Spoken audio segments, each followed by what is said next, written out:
오늘 우리가 다니엘서 11장, 그 다음에 이 보니까 남방왕과 북방왕의 싸움 첫 번째를 보겠는데, 하나님의 말씀을 보면서 우리가 느끼는 것은 뭐냐면, 어떤 사람이, 저는 이제 원래 간증하는 거 싫어하잖아요. 독일의 어떤 사람이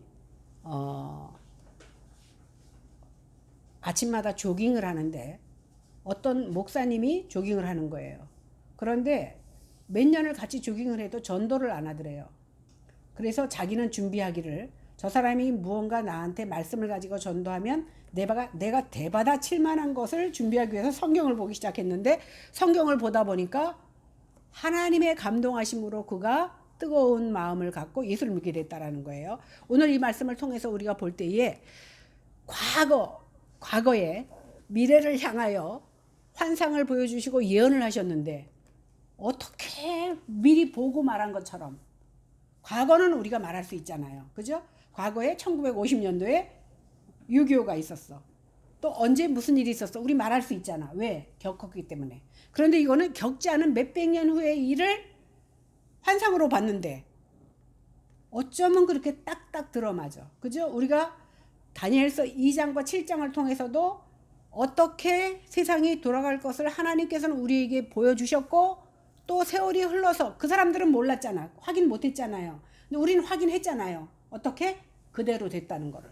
근데 오늘 말씀을 통해서 우리는 하나님은 역사의 주인 되시는구나, 이 역사를 주장하시는 분이 하나님이구나. 그러면 성경에 말한 그것이 우리가 아직은 살아있지만 앞으로 있어질 일도 지금 여지껏 되어진 일들을 보았을 때 맞는다는 거, 틀린다는 거야? 맞는다는 거예요.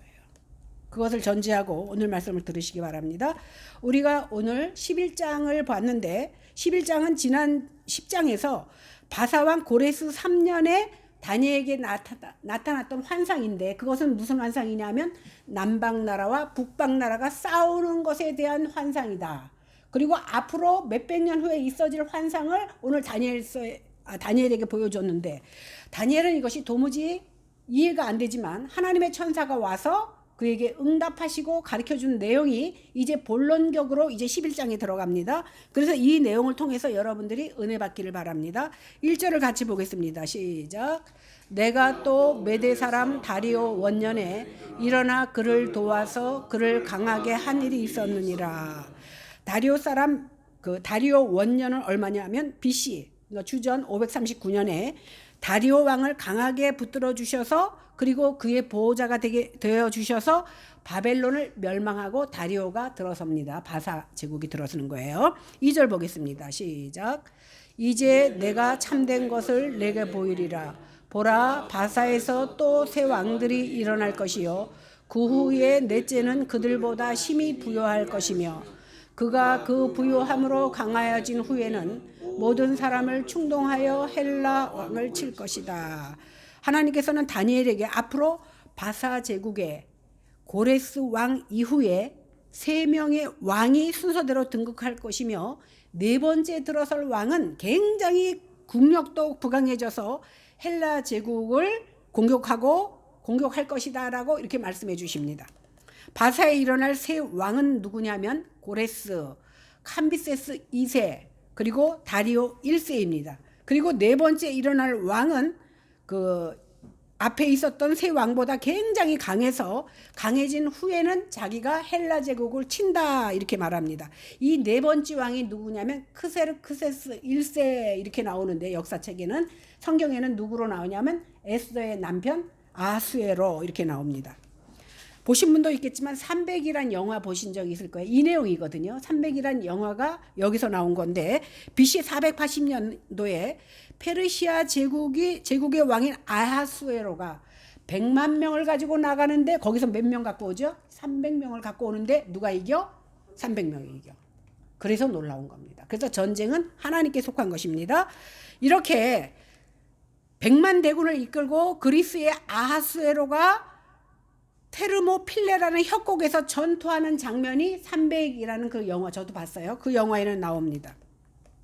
이 아하수에로는 육군이 80만 명이고 1200척의 배를 가지고 있고 530명의 군대를 소유한 아주 강한 군대였습니다.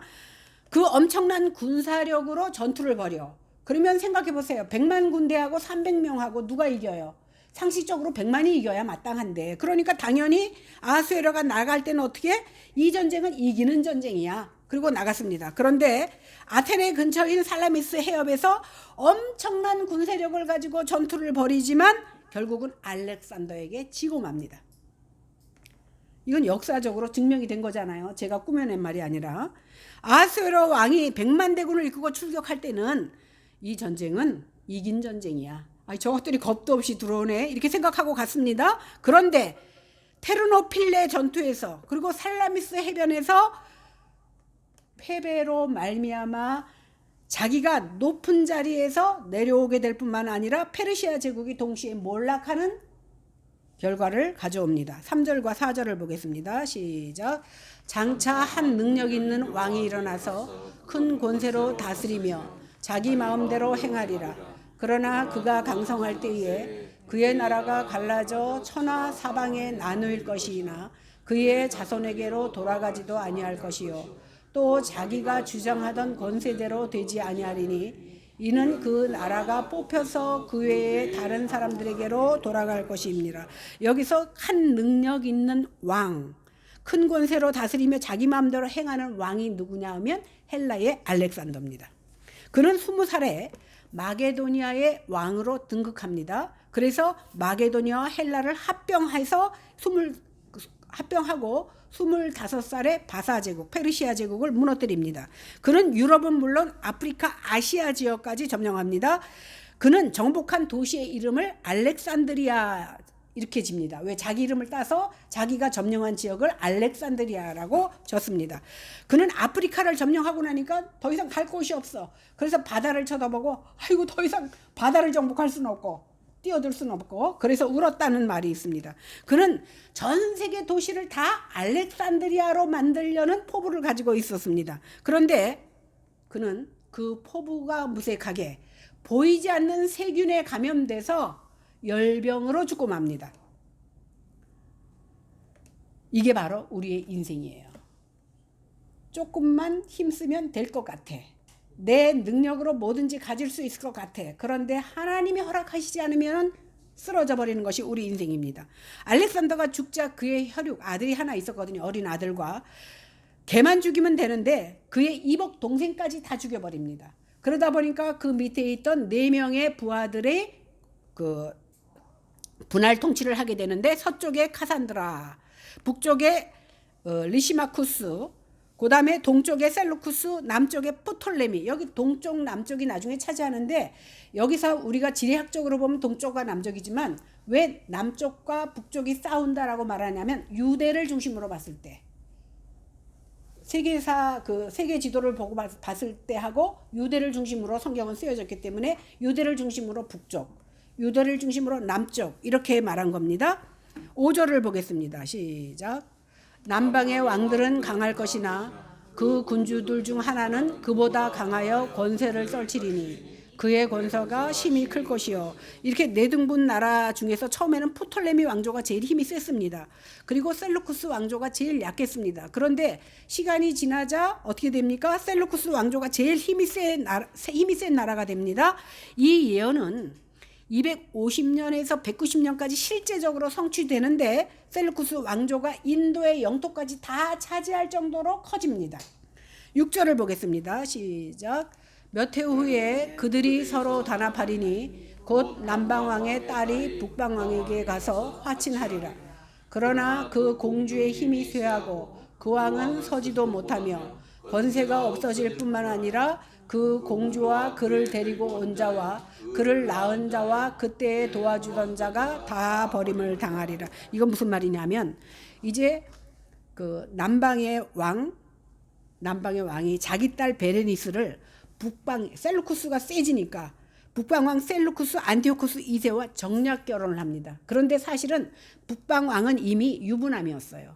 그러니까 유부남인데 본처와 이혼하고 정략적으로 남방왕의 딸과 결혼을 합니다. 그런데 그래갖고 아들까지 낳았어요. 근데 이 왕이 조금 지나다 보니까 자기 두 번째 부인을 버리고 다시 본부인을 데려다가 왕후 자리에 앉혀버려요.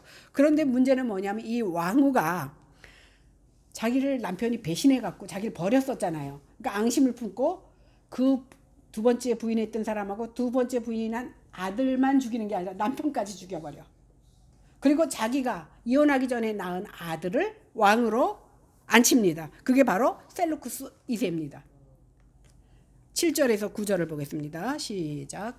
그러나 그 공주의 본 족속에게서 난 자 중에 한 사람이 왕위를 이어 권세를 받아 북방왕의 군대를 치러 와서 그의 성에 들어가서 그들을 쳐서 이기고 그 신들과 부어 만든 우상들과 은과 금의 아름다운 그릇들도 다 노력하여 애굽으로 가져갈 것이요 몇 해 동안은 그가 북방왕을 치지 아니하리라.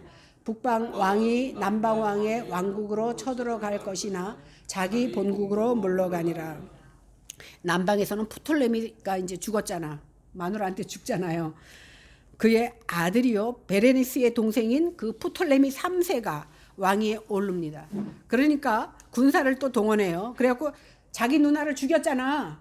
그 여자가, 그죠? 본처가 죽였잖아요. 그러니까 안디옥과 실루기아를 점령하고 자기 누나를 죽인 그 라오디스라는 그 왕후를 죽입니다. 그러니까 계속 이 전쟁이라는 것이요 보복하는 것의 연속이에요. 사실 따지고 보면 라오디스를 죽이고 그 본부인을 죽여버리고 어떻게 하냐면 금 4,000달란트, 우상 2,500개를 빼앗아서 애굽으로 내려갑니다.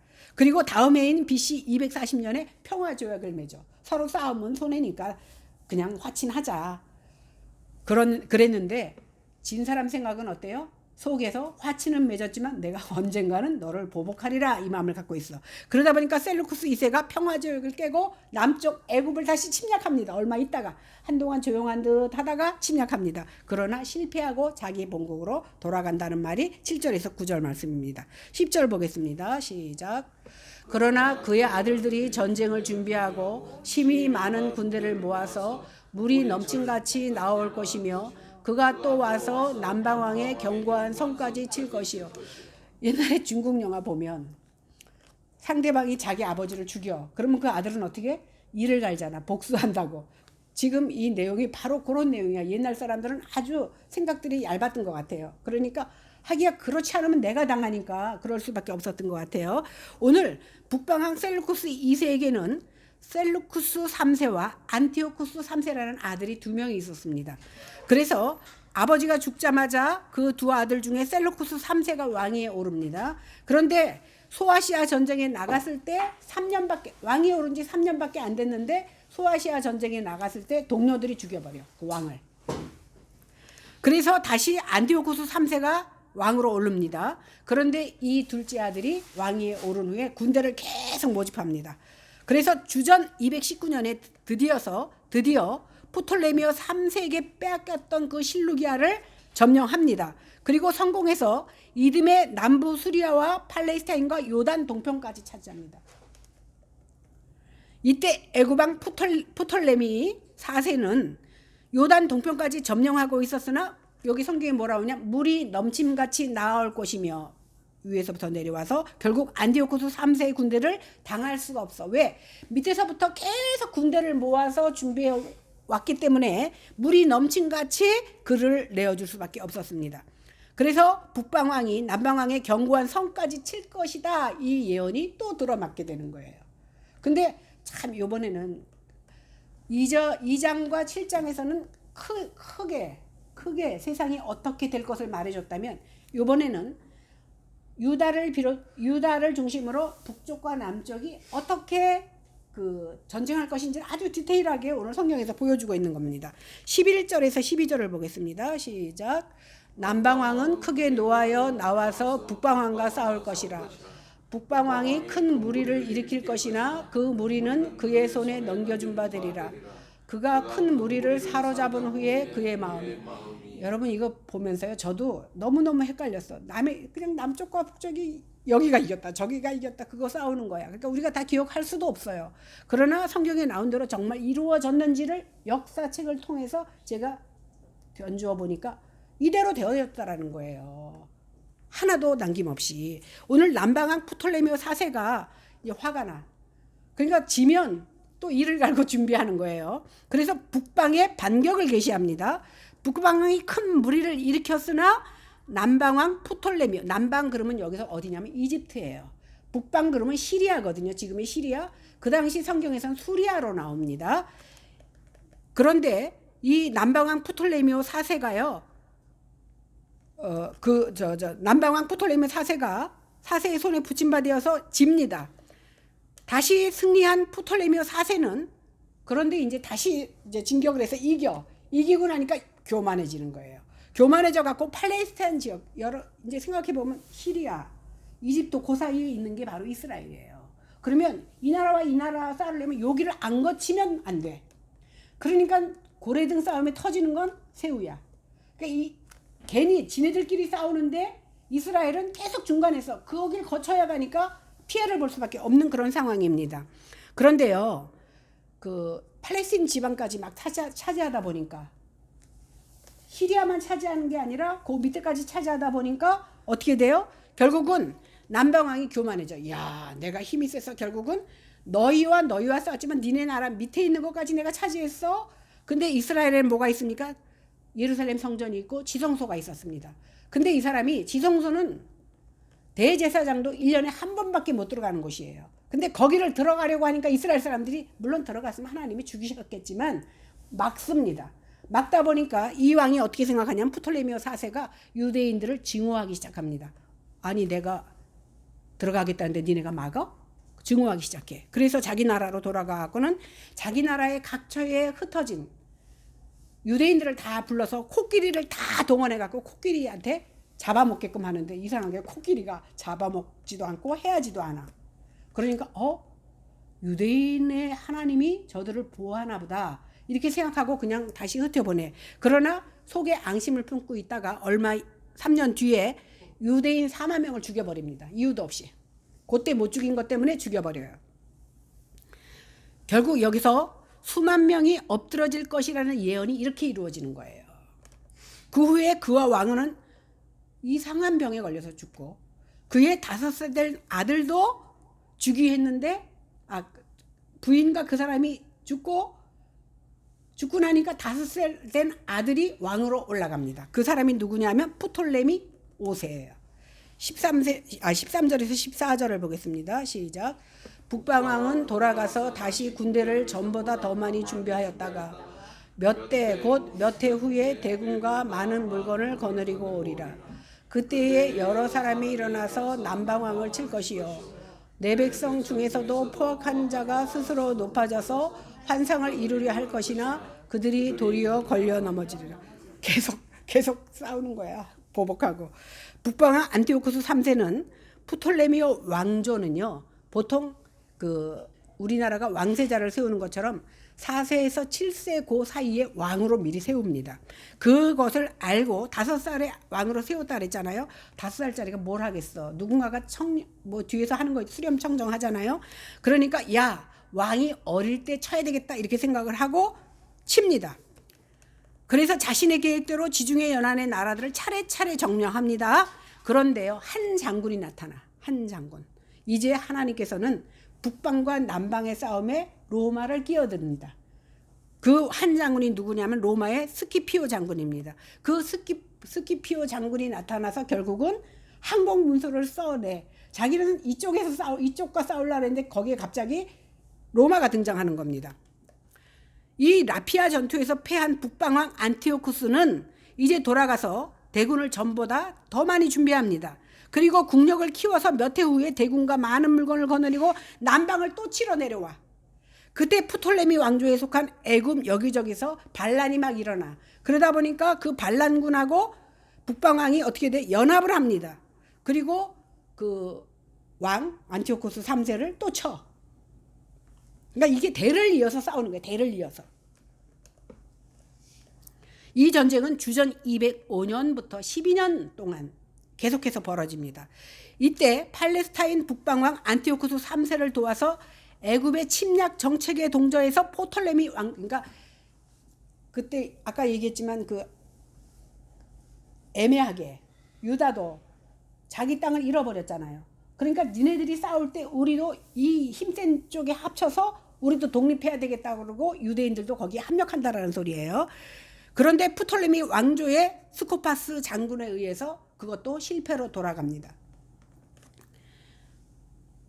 그러나 프톨레미오 왕조의 스코파스 장군에 의해서 실패한다. 그래서 결국은 찾지 못합니다. 이렇게 패전하고 귀국한 안티오쿠스 3세는요. 이제 아들을 비롯해서 20명을 로마의 그 포로로 잡혀가게 놔둡니다. 그래서 잡혀가는 것뿐만 아니라 이제 해마다 조공을 바쳐야 돼. 옛날에는 전쟁에서 지면 많은 조공을 바치고 뭐 전리품 같은 것을 다 뺏기게 되어 있었습니다. 그런데 계속해서 그 조공을 바치려고 보니까 돈이 없잖아. 돈이 없으니까 이제는 제우스 신전에 있는 보물까지 꺼내서 조공으로 바치는 그런 일이 벌어집니다. 그러다 보니까 나중에 그것 때문에 백성들에게 그는 살해를 당하고 맙니다. 결국 그는 살해당한 것은 나중에 나와 성경에. 그런데 제가 미리 나중 얘기를 한 겁니다. 결국 그는 스스로 높아지기를 원했어요. 여기 보니까 포악한 자가 스스로 높아져서 환상을 이루려 했는데 그들이 도리어 걸려 넘어져. 누구한테? 자기 백성에게 걸려서 넘어집니다. 그래서 우리는 무엇을 알 수 있냐면 자기가 교만해졌을 때, 하나님의 뜻과 무관하게 자기를 내세웠을 때 그 이상을 성취하게 하시지 않는 하나님이라는 거. 당장은 성취했을지라도 결국은 무너뜨리는 하나님이라는 사실을 우리는 알아야 됩니다. 15절 16절을 보겠습니다. 시작. 이에 북방왕은 와서 토성을 쌓고 견고한 성읍을 점령할 것이요 남방 군대는 그를 당할 수 없으며 또 그가 택한 군대라도 그를 당할 힘이 없을 것이므로 오직 와서 치는 자가 자기 마음대로 행하리니 그를 당할 사람이 없겠고 그는 영화로운 땅에 설 것이며 그의 손에는 멸망이 있으리라.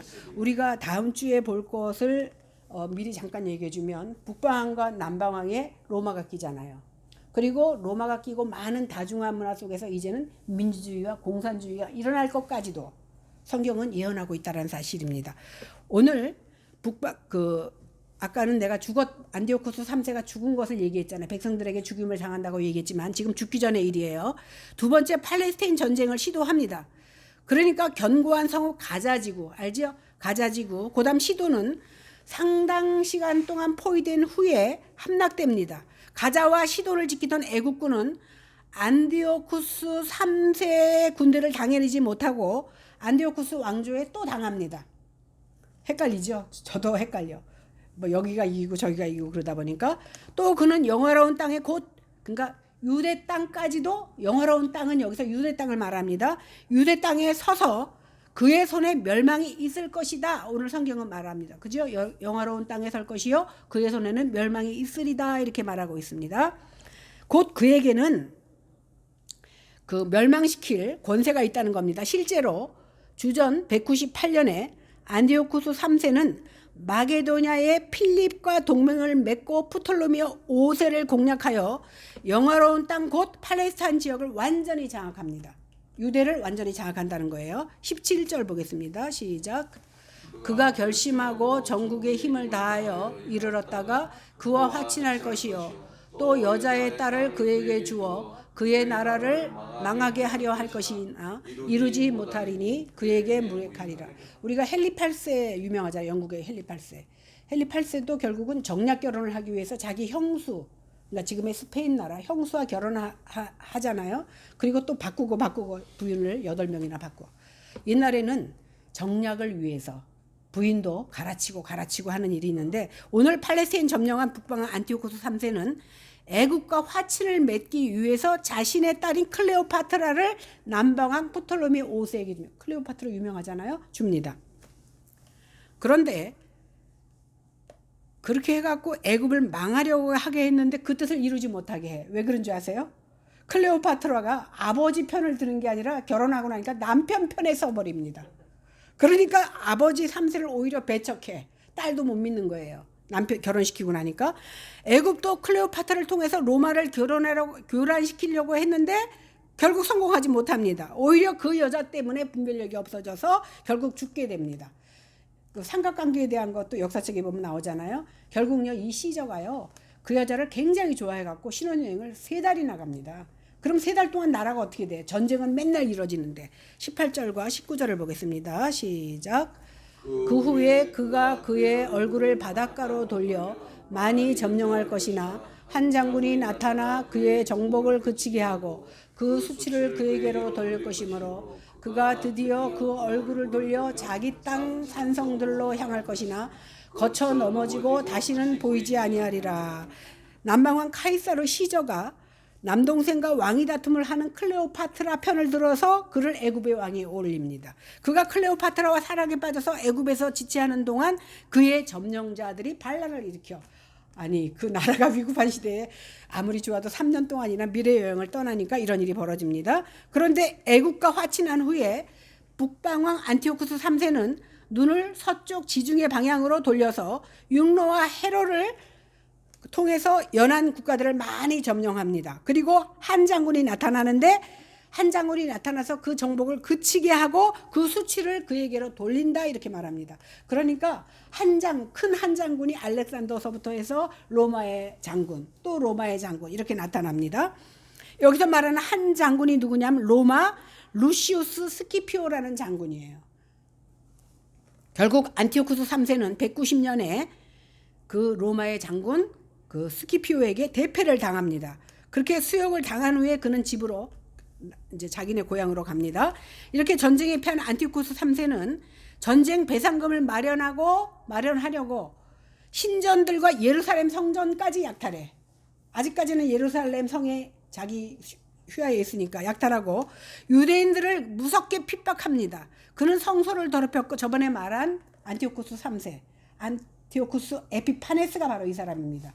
굉장히 박해를 하고 그 다음에 성전에 제우스 신을 갖다 놓고 자기 동상 만들어 놓고 절하게 하고 또 성물들은 갖다 합니다. 그래서 이렇게 우상을 하고 유대인들은 핍박하고 자기는 신격화 만들고, 그러나 그의 핍박은 하나님의 작정된 기간 안에 있다라는 거예요.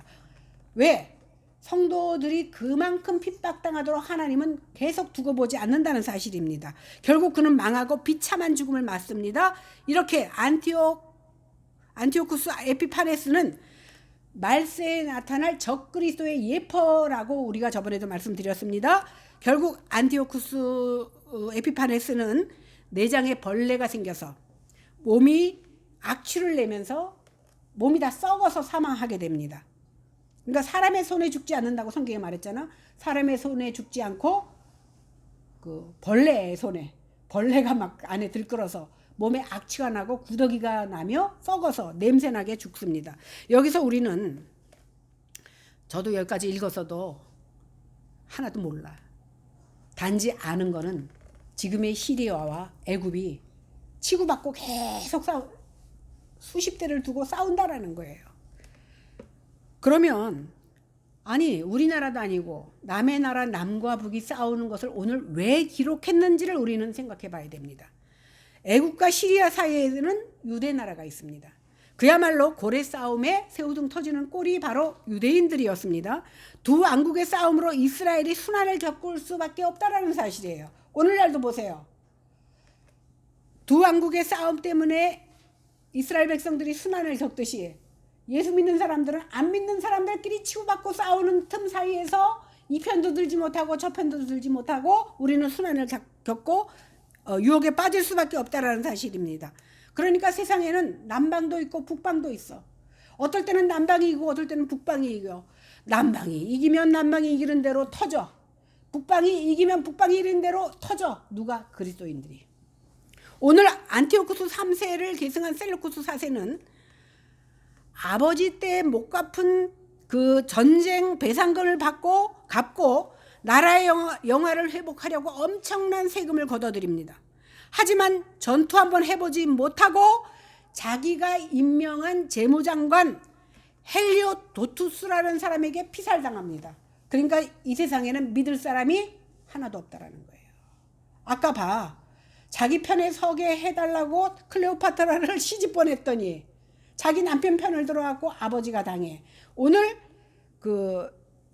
안티오쿠스 3세 셀루쿠스 4세도 결국은 어떻게 돼요? 자기가 세운 장관에게 결국은 죽임을 당하게 되는 겁니다. 이렇게 우리가 한동안 들었어도 뭔 말인지 저도 모르겠고 여러분도 잘 모를 거예요. 단지 시리아와 애굽이 몇백 년 동안 싸웠구나. 이렇게 전쟁의 역사를 우리는 보았습니다. 그런데 그때뿐만이 아니라 지금도 지구 한편에서는 우리가 알다시피 전쟁이 일어나고 있습니다. 그런데 전쟁의 이유는 굉장히 다양합니다. 성경적으로 들어가 봤을 때 왜 전쟁이 일어나냐면 내 속에 있는 탐욕 때문에 일어나는 거예요. 욕심 때문에. 나라도 마찬가지고 개인도 마찬가지입니다. 내가 지금 가지고 있는 것보다 더 많이 가지려고 하니까 전쟁이 일어나는 거야. 나는 우리나라가 비록 작지만 여기서 만족하며 살아야 되겠다고 생각하면 전쟁이 안 일어나. 근데 옆에 나라는 굉장히 넓어. 우리가 군대를 키워서 옆에 나라를 치면 그 나라가 우리나라가 될 것 같아. 그러니까 전쟁이 일어나는 겁니다. 이렇게 욕심 때문에 지금도 이 지구상에서는 전쟁이 일어납니다. 근데 여러분 보세요. 다니엘이 오늘 다니엘서를 쭉 보면 다니엘은 10대에 바벨론으로 잡혀옵니다. 그리고 80대가 될 때까지 바벨론 제국에 있다가 바사 제국에 있다가 이렇게 살합니다. 사람들은 그를 향해서 그가 똑똑하고 하나님이 쓰임받는 사람이기 때문에 왕궁에서 높은 자리에 앉았습니다. 그러다 보니까 그가 분명히 왕들에게 아부해가지고 높은 자리에 앉았다고 비아냥됐을 것입니다. 그런데 우리가 살펴본 것처럼 다니엘은 10대로부터 80대까지 자리는 높은 자리에 앉았지만 하나님 보시기에는 가장 낮은 자리에 처해서 하나님만 바라봤던 사람입니다. 그래서 그는 사자굴에 들어갈 때도 마다하지 않고 그 가장 낮은 자리로 들어갔던 사람이 바로 다니엘입니다. 하나님께서는 그를 통해서 유대 백성과 바벨론에서 유다로 돌아가는 그 매듭을 풀 수 있는 역할을 하도록 다니엘을 세우셨던 겁니다. 그러면 남방과 북방과 같이 서로 아기다툼을 하면서 싸우는 이 시대에 왜 성도를 세우셨냐는 거예요. 다니엘을 바벨론의 포로 가운데서도 유대 나라에 돌아갈 수 있는 매듭을 풀 수 있게끔 만드신 것처럼 우리 역시도 남방과 북방과 같은 사탄의 괴계에 들어가 있는 많은 사람들에게 다리 역할을 하게 하려고 우리를 세우셨다는 거예요. 누구처럼? 다니엘처럼. 근데 우리는 그걸 알지 못하고 어떨 때는 내가 할 역할은 남방과 북방이 싸울 때에 그 다리 역할을 해서 하나님에게로 인도해야 될 사명을 우리가 갖고 있는데 우리는 어떻게? 때로는 남방에 속하고 쉽게 말하면 때로는 좌파에 속하고 때로는 우파에 속해서 싸우고 있다는 거예요. 하나님 보시기에 어떤 것이 옳은지를 분별해야 될 줄로 믿습니다. 만약에 하나님이 앞으로 되어질 남방과 북방의 전쟁, 그 제국들의 흥망성쇠에 대한 내용을 쓰고 싶어서 쓰셨다면 오늘 다니엘서 11장은 그냥 역사책에 불과합니다. 그런데 다니엘서가 우리에게 아주 또렷하게 강조하는 것은 뭐냐면 역사의 이면에 세상을 창조하신 하나님께서 그 역사를 이끌어 가신다는 사실, 역사를 주관하시는 분이 하나님이라는 사실을 우리에게 알려주기 위해서 오늘 다니엘서 11장을 기록했다는 겁니다. 이렇게 하나님은 역사를 통해서 당신의 나라를 완성해 간다는 사실입니다. 예수를 믿는다고 하면서 때로는 내 생각 때문에 하나님을 뒤로 할 때가 굉장히 많이 있습니다. 제가 오늘 자다가 새벽 3시에 막 꿈에 막 기도를 하는 거예요. 그리고 진짜 깼어. 그래서 이어서 기도를 했어요. 그러면서 마음의 평안을 하나님이 주시는데 그 하나님이 하실 일이 있고 제가 할 일이 있어요. 제가 비록 목사지만 네가 할 수 있는 일까지만 해야 돼. 왜? 하나님이 허락하시지 않는 일을 내가 하면 그거 역시 하나님 앞에 불손이요 교만입니다. 이제 하나님께서 맡기라 하면 모든 것을 맡겨야 되는 것을 깨달았습니다. 이렇게 다니엘서를 통해서 확인하게 되는 그 한 가지가 뭐냐면 역사에는 하나님의 때가 있다라는 겁니다. 내가 마음에 안 들어도 내가 마음에 안 드는 분이 예를 들어 대통령이 되어도 하나님이 때가 이르면 바꾸신다라는 거예요. 그리고 하나님의 뜻대로 진행된다라는 사실입니다. 많은 군사를 가진 아수르 왕이 100만 명의 대군을 가지고 들어갔는데 지잖아요. 300명에게 지잖아. 그러니까 결국은 이 모든 것을 주장하시는 분이 하나님이라는 그 사실을 깨달아서 알렉산더가 10년 동안에 많은 나라를 차지해서 알렉산드리아고 명명했는데 조금만 더 있으면, 더 분발하면 세계를 다 알렉산드리아로 만들 수 있을 거라고 그가 생각했는데 하나님은 어떻게 했어요? 그의 삶을 멈추게 하셨다라는 겁니다. 그런데 이것을 통해서 우리가 깨닫는 것은 뭐예요? 우리의 생각과 하나님의 생각과 다르다는 겁니다. 이제 우리는 진정 하나님의 뜻하심을 깨닫고 나아가기를 기도해야 됩니다. 지금까지 우리가 우리 마음대로 살아온 것 같지만 지금도 보이지 않는 곳에서 나를 주장하시는 분이 하나님이라는 사실입니다. 그래서 뒤돌아보면 내 삶의 구석구석에 내가 깨닫지 못하고 알지 못할 때 우리 하나님이 나를 간섭하고 계셨고 나를 인도하고 계셨다라는 거예요. 이것을 깨닫고 우리는 힘 빼고 살아야 돼. 내 힘은 빼고 내 속에 하나님의 힘을 불어넣어서 하나님, 나는 할 수 없습니다. 하나님이 나를 인도해 주세요. 이런 마음을 가질 때에 믿음으로 승리할 수 있는 것이지, 아직도 내 생각이 하나님보다 앞서게 되면 하나님 역사를 주장하시는 하나님을 앞서는 그 교만한 왕과 같이 결국은 하나님 앞에 쓰임받지 못한다라는 겁니다. 이 시간 겸손한 마음을 가지고 주님 앞에 쓰임받는, 그리고 하나님의 말씀 앞에 나를 내려놓는 그런 저와 여러분들이 되시기를 주님의 이름으로 간절히 축원합니다. 기도하겠습니다. 하나님 아버지, 이것을 준비하면서 왜 하나님은 남의 나라 대를 이어서 싸우는 그 장면을 우리에게 보여주시나를 생각해 보았습니다. 그러나 그 속에 분명히 하나님의 역사가 있다라는 사실을 깨닫게 하심이 감사합니다. 우리는 내가 잘나서 살아가는 것처럼 살아가지만 하나님께서 허락지 아니하시면 지금이라도 나는 죽을 수밖에 없다라는 그 연약한 존재라는 사실을 깨달아서 정말 주님을 우선하며 사는 삶이 우리 가운데 있게 하여 주시옵소서. 감사드리며 예수님 이름으로 기도했습니다. 아멘.